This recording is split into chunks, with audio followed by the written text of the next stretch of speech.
Welcome to PolkaWorld Interview. This is Kristen.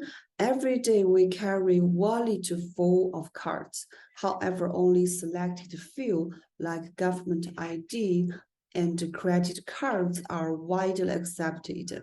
Our society has established global norms for how we present and verify credentials these physical cards represent. But is there equivalent for digital credentials? How could we achieve this in crypto space? Let's dive deep together with Kristen from KILT Network. Hello, Kristen, and welcome to PolkaWorld. Hi, thanks for having me. Nice to meet you. I've studied a lot about your profile, and you have loads of experience working in Web2. And how does it feel working in Web3 now? And so in our first part, you can brief us on a little of your background. Sure. So I spent about 20 years in Web2. I always worked in emerging technology. First it was hardware, then software. Then I was at a software startup that was acquired by the New York Times in, I think, 1999. So I moved to New York and worked at the New York Times website, launching websites, doing marketing, doing PR for the digital unit. And then I went to the Wall Street Journal and worked at WSJ.com and launched a few digital initiatives there. I also worked in financial services, and then I have my own consulting firm working with other startups. Then I started learning about blockchain, AI, and big tech, and decided big data rather, and decided that blockchain had the most opportunity for the next 10, 20 years, forever. And so I started researching, and I was living in New York still, and Consensus, which is a large Ethereum incubator for many different projects, was in Brooklyn. So I ended up working there. I co-founded Civil Media, which was a blockchain syndication and verification platform built on Ethereum and funded by Consensus. I spent a few years with them, and then I moved to Berlin. I had been traveling a lot, promoting civil media and speaking at journalism conferences, and really thought that Berlin was an amazing opportunity for definitely a hub for blockchain. And so I came to Berlin, been here now 3 years and change. I was CMO at Web3 Foundation first, so I split my time between Zug at Web3 and Berlin to work with the Polkadot and Parity team. So we launched Polkadot, we had our sale, we launched the coin, we launched the chain. It was really exciting times.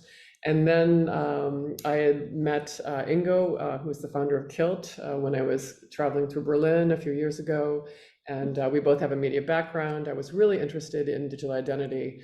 Of course, you know, one of the biggest challenges for blockchain is adoption and understanding by mainstream audiences. So I thought it would be a wonderful opportunity, because KILT is digital identity and identity is universal, that it would be an amazing project to try to bring it to the next level.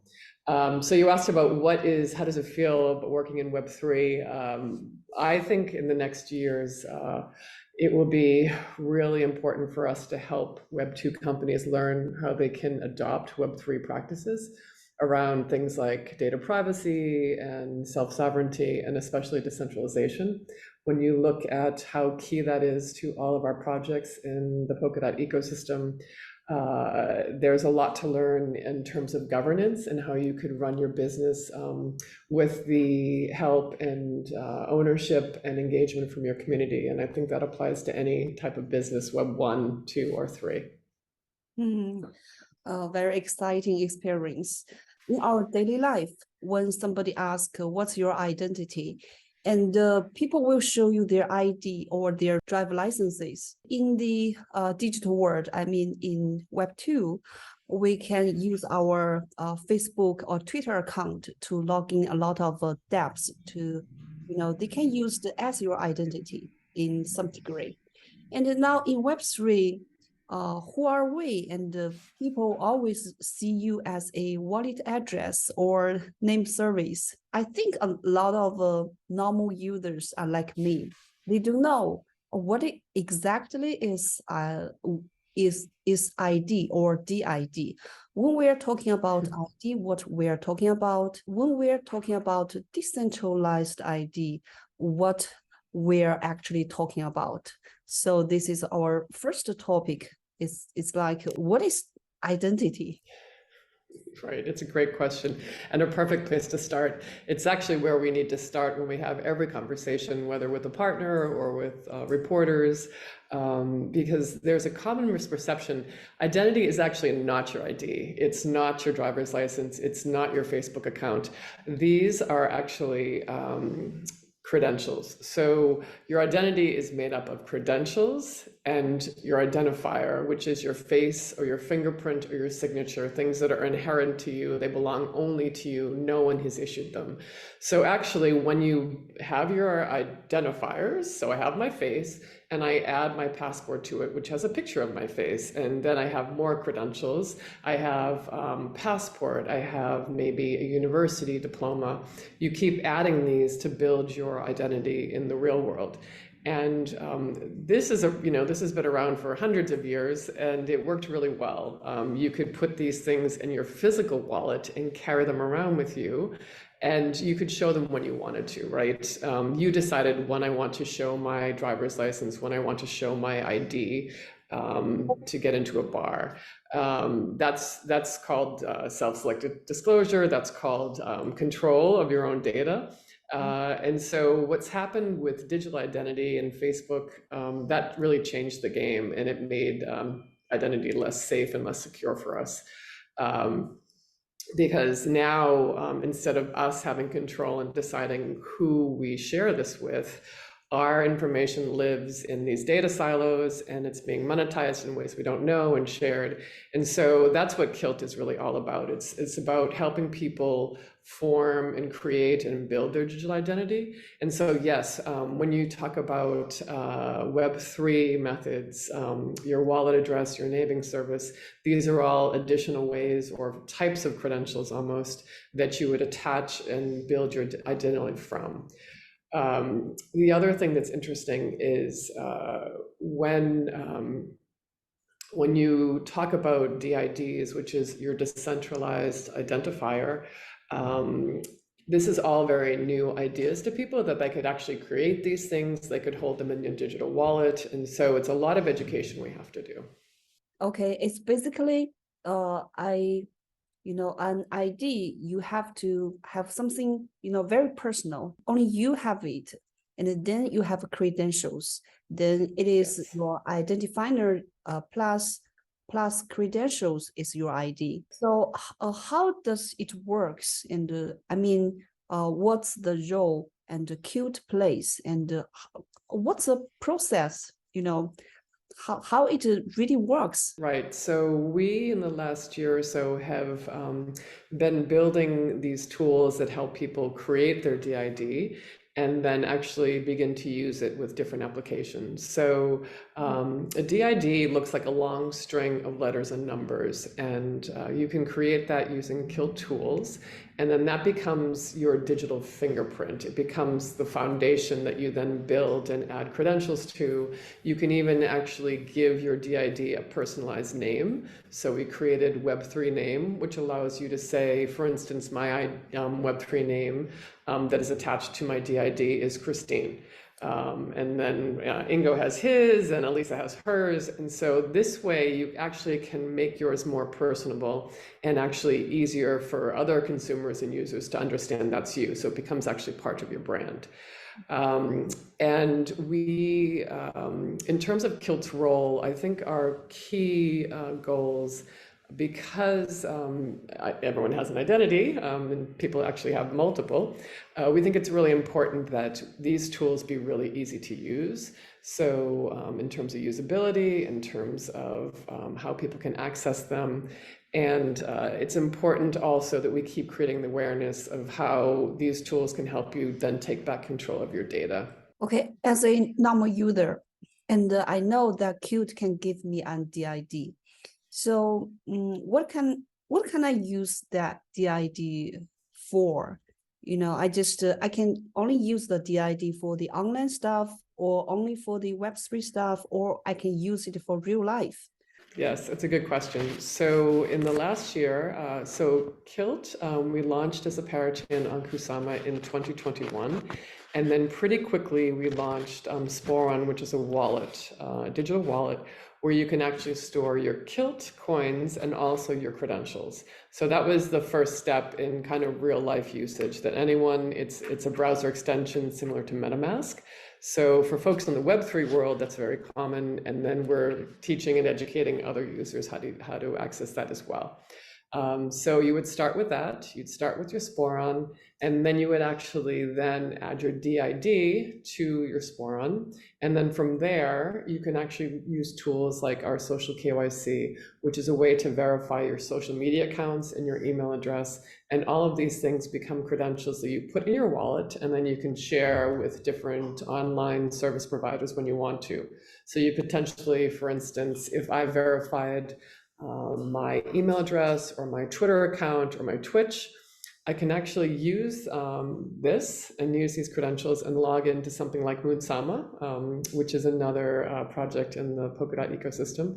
And we are working with other projects to use KILT and social KYC and the credential verification process to log into their services. You can also verify your Twitch. You could, which would be great for gamers. Influencers can verify their YouTube account. Discord is a great way if you want to verify your account there. That helps for moderators to prove, because we all know that spam and fake accounts are a problem in Telegram and Discord. So that's another real use case. And we definitely will have more to come that I think I'll talk about a little bit more in this interview a little bit later. One thing just to pop up in my mind, that is in the real life, we have passport. You know, it's a kind of a globally standardization. You know, every country recognize your passport. So as a DID, how can you make sure that, you know, it was recognized globally? So that is going to take a couple of steps. What's very interesting is a lot of governments are beginning to create and launch digital identity services. Unfortunately, many of those are not using blockchain. They are not using DID standards. And so what will unfortunately happen at the end of their process is that they are going to create very centralized databases, very similar to what we've seen in Web 2 with Facebook, Google, all these big companies. So that said, there are some countries, South Korea, for instance, has actually announced that they will be using digital identity, and you could actually use that at the airport. And so again, they are using blockchain for this.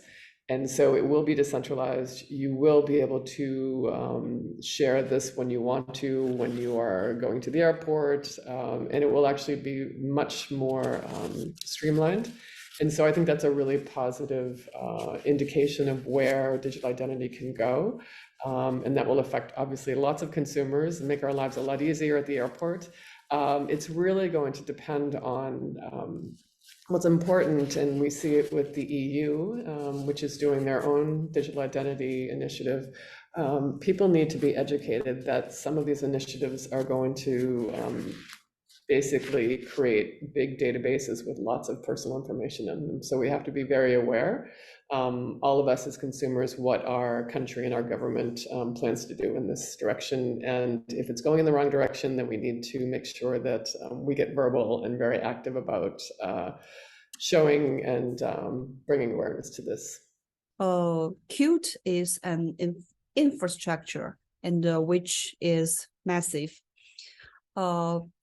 From your perspective, because as an infrastructure, you are offering tools for developers. So from your perspective, what kind of use cases in the highly demand? Definitely. So KILT offers an open source SDK, software development kit, that can be used by developers and entrepreneurs who actually don't have a lot of experience in coding blockchain applications. So that's one way we want to make sure that that KILT can be implemented if people have an app that they're building and they want to have an identity element, a sign-in element, data privacy element, data storage, that they can really get running on their own, and we could certainly offer some help and with our developer relations team. But we also have made some of our, like for instance, Spore on our wallet. We're very open to having people white label it and launch their own version and then store their credentials with that. One of the reasons we launched Web3 Name, which is the way to connect your digital identity to your own personalized name, is that we already see some validators or coallators who are protecting and the security of the KILT protocol. They are using Web3 names, so you actually, if you decide to stake with them, you can see who you're staking with, gives them some brand, gives them some awareness in the community. So, and then finally, DidSign is something we launched a few months ago, which actually puts all of these things together for consumers to use. Small businesses could use it, big business as well. It's a way to sign any type of file. It's a decentralized approach to other signing software. So, but it has a couple of really interesting features that no other signing software has. So basically, it's decentralized. It's browser to browser. So KILT does not store any of your data. So say you have a contract, or maybe you're doing an MOU with another project, or a contract or an employee contract. And so you would sign the document. You can also sign any type of file. So it could be a video file, it could be software. And you sign the contract. I'm going to hire someone, I sign it, I make a PDF of that document. And then I actually send it browser to browser to the new employee, and they can actually very quickly drag that file into our DID sign website and see right away that a couple of things. They can see that I signed it because it has my Web3 name, Kristen. It has my email address for KILT, so you can prove that that was really me. And this is actually a really important thing, because you might be seeing some stories that people are being interviewed and recruited by fake companies. I was reading this over the holiday, and it's really gotten quite sophisticated, that people can get very, very far along an interview process, which is also, for one, a big waste of time and very disappointing when you feel like when you learn it's not a real offer. But these folks have, using all these, social conditioning tricks, can learn a lot about you, can have a fake company, can have fake video interviews.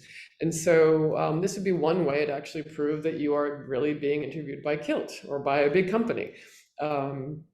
And so that's one way that did sign is interesting.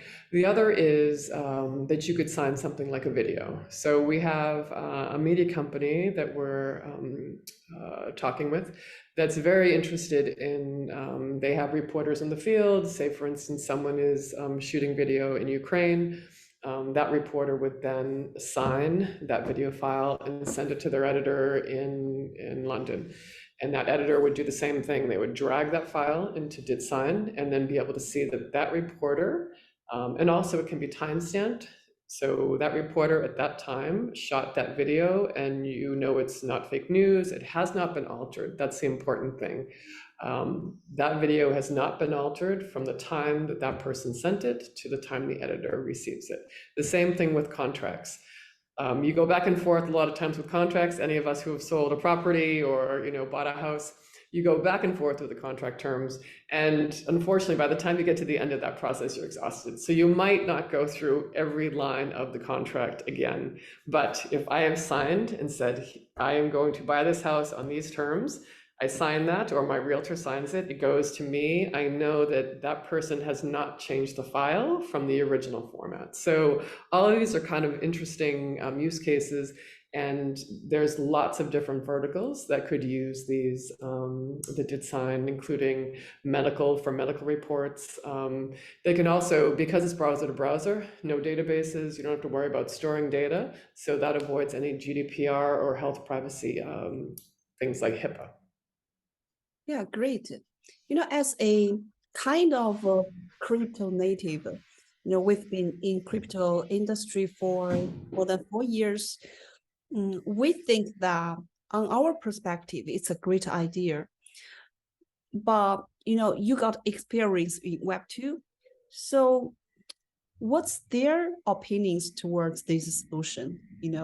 They accept it very quickly, or they doubt at first, or they need a long time to learn? The enterprise partners that we've been working with since probably mid 2022 all understand the need for digital identity services within their companies to use with both employees and with clients.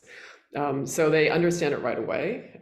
Digital identity is one of the biggest areas for growth in last year and this year coming forward. And everyone understands the need to provide, the consumers really want more control over their data. They want more digital privacy. And so that's a need that they see their consumers are asking for. So all of these things are understood. They are also either already adopted blockchain, or many of these companies have corporate development offices that are always looking at new technology. When I was at New York Times, we had a full group, corporate dev, that would do this. And so they have the team that's been analyzing blockchain for a few years now. So all of these things are actually quite quick. The meetings start happening, and what happens is, actually, because these are large companies, they take a little longer. They have many initiatives they work on. They have shifting priorities depending on their own businesses, and then it just takes quite a while to get legal and big marketing teams. We'll be doing some co-marketing with these big companies, and so it's a lot of people to bring together. So it does take a little time to actually build and implement. But what we do see, and we continue to see, with different types of companies in different industries, that there is already an understanding. And also, these companies, these large companies, know that they need to be innovative to continue to drive their own businesses. They're looking for new revenue streams. They're looking for new business models, new client bases. And so KILT actually helps them achieve all of these things. That's good for us. That means that Web3 is gonna expanding much more faster. Oh, you touched a little bit about the compliance. So how is the compliance going about the DID? So a few things here. So not all identity projects in our ecosystem or other blockchain ecosystems follow the DID standard. So just like HTTP has a standard established by the W3C, there's an HTML standard. These are industry standards that were core to be set up at the beginning, so that everyone was using the same way to build their companies, build their startups, build their platforms. And so it's the same thing with digital identity. There is a standard that's recognized by W3C for digital identity, for DIDs, for verifiable credentials. And it's not easy to implement. It's not quick, but it's key that identity companies do this. And so we have spent time. We have some real great experts in DIDs. We have researchers, and so we wanted to do it right. And it's also, in order for there to be adoption and applications can easily use digital identity technology, it really needs to be standard. You don't want to have different ways to build something. It's just not going to drive adoption. So that's one piece in terms of standardization. And in terms of regulatory compliance, we actually have been building and integrating with two Big Four accounting partners that we'll be announcing in Q1. And they will be using KILT in their KYC and regulatory compliance practices. So these Fortune 100 companies are going to introduce what we're calling reusable digital credentials. And so these credentials can be issued or verified using KILT. And this helps with a few things in terms of compliance. It helps companies like DUXes that need to become,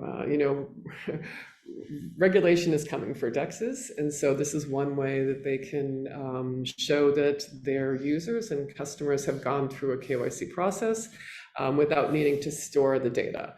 And they don't want to store the data. And then also these accounting firms are able to, through a reusable digital credential, they're able to charge a premium for that because the user can actually potentially sign on with multiple DEXs or with multiple financial institutions using their digital credential issued by a very trusted Big Four company. So it's going to streamline that process. That means potentially less storage, means more compliance, more privacy and control of the consumer. So that's really the real push we're going to see in the first half of this year is this KYC push with our big partners. Amazing. Why is Polkadot? I mean, why KILT choose Polkadot? It because of the infrastructure or the substrate or what else? I mean, what Polkadot empowers KILT as a way that any other blockchains are not capable of? So Ingo likes to say that we came for the tech and we stayed for the community. So Polkadot offered many, many things that were beneficial and that were not offered by other chains that were around at the time. So for one, it's carbon friendly. We've been ranked by the industry as being one of the lowest carbon emissions, which is really important to enterprise. Also very important to consumers, very big hot topics, so to speak. So as we all know, Polkadot solves the problems of security, of scalability, of interoperability. All of these things have been a challenge to blockchain adoption by developers and enterprise in the past. So it checks all of those boxes. And the other thing that we decided Polkadot instead of other chains is that it offers low and fixed and definable network costs. So that means me as a business owner or an entrepreneur, as a developer trying to start a new business, I can make my business plan, I can model out my costs, and I know year over year what my costs would be for Polkadot, for the tech, for the transactions. Other blockchains you can't, as you know, it varies widely day to day, even hour to hour, what your transaction, your gas fees would be. So you can't build a business like that. And certainly large companies don't want to take that risk, and they would not adopt new technology if they can't be able to predict the long-term costs. They just won't. So these are all things that made us jump on Substrate. We were one of the earliest projects to build on Substrate, and then we launched our parachain on Kusama, and that allowed us, because Kusama is a great place to test and iterate your project and do it fast, and governance is fast, everything is fast on Kusama. We spent a year on Kusama, and that and enabled us to build those 4 or 5 services and our wallet really quickly. And then we, I think it was October of last year, moved our whole chain from Kusama to Polkadot. It was a really big challenge. We were the first to do this, and it was important for us from the very beginning. We said we were going to be one coin, one network. We wanted to keep all the integrity of the chain, and so that happened in October. And that also isn't really possible with a lot of other structures. So that helped with our tokenomics. It helped with our long-term stability of our project. Next topic, that is 2022 is not easy for a lot of us. The market is going down, but KILT really did a lot of achievement. So in this part, you can highlight some achievement in 2022, and also you can share some big things that are gonna come into KILT in 2023, some new integrations and the new stuff to share, and in this part. We were doing a bit of a recap at the end of last year, and we realized that we had done about 30 events, not including crowdcasts, AMAs, but in person mostly. I think out of the 30, about 25 were in person, and we started back in April at Paris Blockchain Week.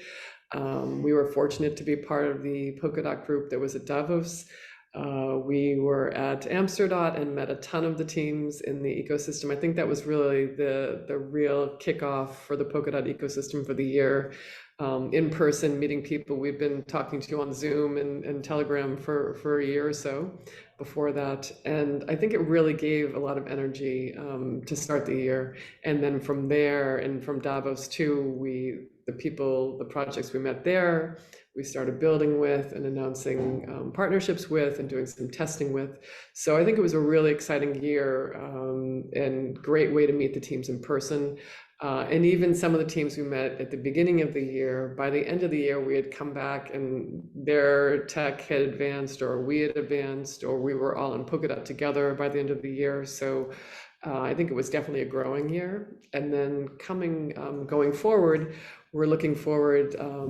We will be representing with a lot of other projects. We'll represent Polkadot at South by Southwest in March, and Consensus, which is the very large CoinDesk event in April.